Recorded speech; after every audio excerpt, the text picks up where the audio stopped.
Penunjukan Mojtaba Khamenei sebagai pemimpin tertinggi baru Iran memicu ketegangan internasional, karena Israel bersumpah akan menargetkan siapapun yang menggantikan mendiang Ali Khamenei.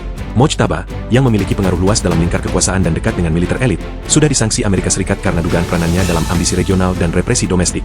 Penunjukan kontroversial ini menjadikan tokoh garis keras Iran itu sebagai target potensial bagi operasi eliminasi Israel. Presiden Donald Trump menolak pengangkatannya. Seperti diketahui, Ayatollah Mojtaba Khamenei resmi ditunjuk sebagai pemimpin tertinggi baru Iran, Senin, 9 Maret 2026.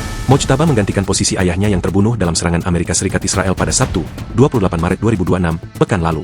Dengan suara yang menentukan, Majelis Ahli menunjuk Ayatollah Syed Mojtaba Hosseini Khamenei sebagai pemimpin ketiga sistem suci Republik Islam Iran, kata majelis tersebut dalam sebuah pernyataan yang dikeluarkan tepat setelah tengah malam waktu Teheran, dikutip dari AFP. Posisi ini memberinya wewenang terakhir dalam semua urusan negara di Iran. Mojtaba tidak pernah mencalonkan diri untuk jabatan publik atau mengikuti pemilihan umum.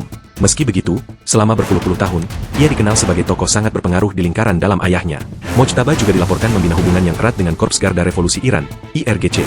Naiknya Mojtaba ke puncak kekuasaan dipandang sebagai sinyal kuat bahwa faksi garis keras tetap memegang kendali penuh atas pemerintahan Iran, sekaligus menutup pintu negosiasi dengan Barat dalam jangka pendek.